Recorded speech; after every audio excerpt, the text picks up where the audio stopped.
Bienvenue dans cette nouvelle édition du Non-Stop Info. Sommaire, quelles sont les véritables intentions du président ougandais Yoweri Museveni? Son voyage récent au royaume du Bouganda rend les observateurs sceptiques.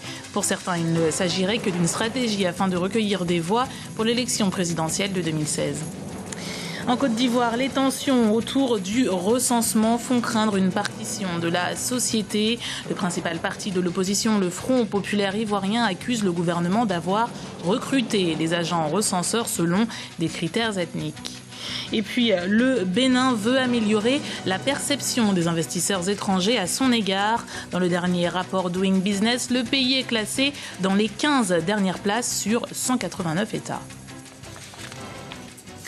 À l'approche de l'élection présidentielle prévue en 2016 en Ouganda, la quête aux électeurs est lancée pour le président Yoweri Museveni. Pour certains analystes, le chef de l'État n'hésiterait pas à se tourner vers les chefs des 52 clans qui forment le pays.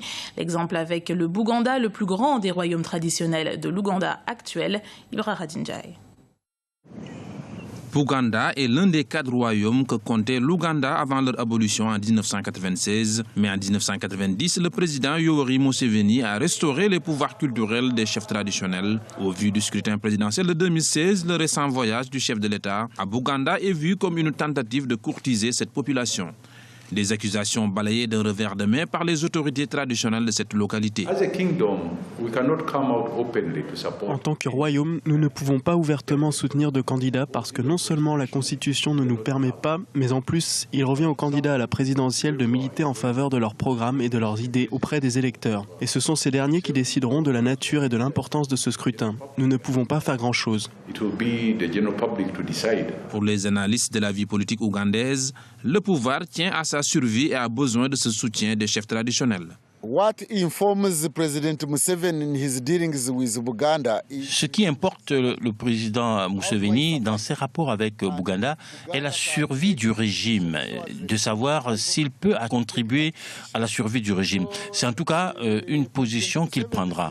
Et il s'interroge sur la manière de procéder pour obtenir le soutien politique de ce régime.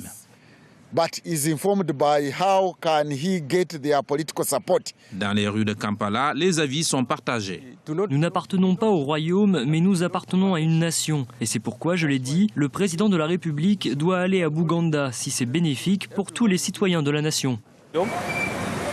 S'il y a des preuves que c'est bénéfique pour le royaume, je ne vois pas de problème à ce voyage. Il devrait être utile pour la société locale et pour l'Ouganda dans son ensemble, parce qu'ici à Kampala, nous avons toutes les tribus représentées. Bouganda compte 3 millions de personnes, autant d'électeurs potentiels pour la présidentielle, prévue dans 2 ans. Le recensement en question en Côte d'Ivoire, le principal parti de l'opposition, le Front populaire ivoirien, accuse le président Alassane Ouattara d'utiliser les données récoltées pour renforcer ses chances de réélection. Des attaques réfutées par les autorités ivoiriennes pour qui la nécessité de nombrer les Ivoiriens serait purement pratique. Un profond désaccord qui risquerait de raviver les tensions ethniques. Aminata Jack. Le recensement démographique sous fond de discorde en Côte d'Ivoire. Le principal parti de l'opposition, le Front populaire ivoirien, accuse le gouvernement d'avoir recruté les agents recenseurs selon des critères ethniques dans le but de préparer le terrain pour permettre aux nouveaux immigrants de voter aux élections présidentielles de 2015. Certains experts mettent en garde contre un regain sur les questions sensibles de l'identité et de la nationalité au cœur d'une décennie d'instabilité politique qui a abouti en 2011 à une guerre civile post-électorale. Pour le gouvernement, cette campagne de recensement a pour seul objectif d'avoir des statistiques précises afin de l'aider à guider son plan de développement post-conflit. Notre objectif, c'est d'aller plus vite et plus loin et faire en sorte que notre chère Côte d'Ivoire devienne un pays émergent en 2020. Et un pays émergent doit avoir des statistiques précises. Cependant, le Front populaire ivoirien maintient ses accusations et décide de boycotter la campagne de recensement.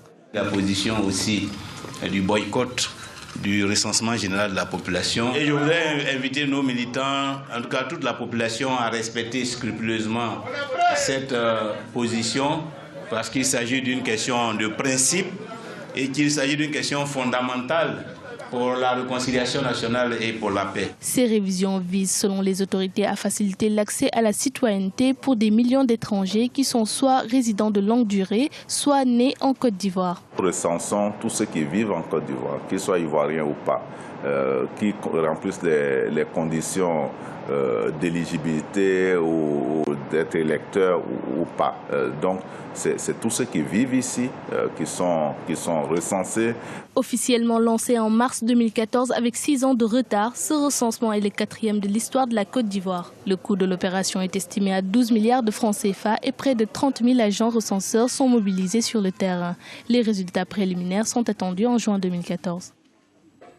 Autre élément indispensable pour la bonne tenue de l'élection présidentielle en 2015 en Côte d'Ivoire, la commission électorale indépendante. La réforme de l'organisation a été adoptée par le Parlement ce mercredi. L'opposition s'y estime sous-représentée et conteste la nouvelle composition de la CEI qui passe de 17 à 13 membres. Mais absente de l'Assemblée, son opinion n'a pas pesé dans le résultat final. Écoutons l'analyse d'Alafé Wakili, directeur de l'Intelligent d'Abidjan. La révision de la commission électorale a été adoptée à une large majorité. Il y a eu 207 voix pour et 4 abstentions et puis quelques oppositions. Le député indépendant, le PLCI a voté ça majoritairement en accord avec le RDR. Et comme on le sait, le FPI est absent. Qu'est-ce qui va se passer à présent? On attend la mise en place de la nouvelle commission, la désignation des membres et puis le président qui sera proposé. Sa mise en place aussi dépend du FPI et de l'opposition qui devront accepter de poursuivre les négociations et accepter de désigner des représentants qui pourront être à la hauteur dans la défense de leurs préoccupations au sein de la commission. Il est évident qu'un boycott absolu et radical de la commission n'arrange ni l'opposition ni le pouvoir. Il convient donc de poursuivre les négociations pour l'installation de la CEI et éventuellement à l'intérieur. Regain de tension à Bangui, en Centrafrique. L'église Notre-Dame de Fatima de la capitale Bangui a été ciblée par un groupe d'hommes armés ce mercredi, veille de l'Ascension. Au moins 15 personnes ont perdu la vie. Plusieurs milliers de déplacés avaient trouvé refuge aux abords de l'église. Des affrontements entre les milices anti-Balaka et les musulmans ont suivi. Un prêtre de 76 ans figure parmi les victimes. L'actualité économique, c'est la place qu'occupe le Bénin dans le rapport Doing Business de 2014, un rapport qui atteste de l'attractivité des pays vis-à-vis, par exemple, des investisseurs internationaux. Classé 174e sur 189, il réalise une légère amélioration. Notre correspondante au Bénin, Chérelio Atawema, nous explique les raisons de cette remontée. Les décideurs béninois se mobilisent pour améliorer le climat des affaires du pays, un environnement qui n'était pas des plus favorables malgré leurs efforts. Dans le rapport Doing Business de la Banque mondiale sur le climat des affaires pour le compte de l'année 2014, le Bénin est classé à la 174e place sur 189 pays. Cette performance peu reluisante s'explique par les tracasseries administratives dans les procédures de formalisation des entreprises et la situation énergétique du pays, entre autres. Le Bénin a pris l'option de créer des centres de gestion agréés, que nous appelons les CGA, qui sont des centres qui accompagnent les entreprises. Il faut leur créer une imposition spécifique libératoire. C'est-à-dire, pour ces gens-là, on les organise, on fixe un seuil d'impôt à payer. Pas d'entreprise, pas de pourvoyeur de richesse. C'est une réalité dont les autorités béninoises se disent bien conscientes. Depuis 2013, de nombreuses réformes ont été initiées afin de rendre les entreprises plus compétitives en atténuant les contraintes administratives et notamment les formalités de prédédouanement au niveau du secteur portuaire.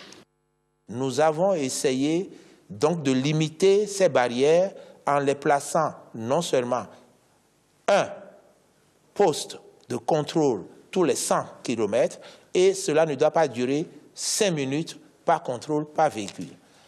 Ensuite, nous avons mis également en œuvre les mesures de soutien. Les mesures de soutien que nous avons mis en œuvre portent sur les infrastructures. D'un apport de 37% au PIB, L'intensification de la production agricole est également l'un des pans de ce plan stratégique de l'amélioration du climat des affaires. Ces nouvelles mesures devraient favoriser une migration des activités de l'informel vers le formel, mais aussi accroître l'attractivité du pays vis-à-vis des investisseurs étrangers. C'était le journal de la rédaction. Merci de l'avoir suivi. Retrouvez dans un instant une nouvelle édition du Non-Stop Info sur Africa 24.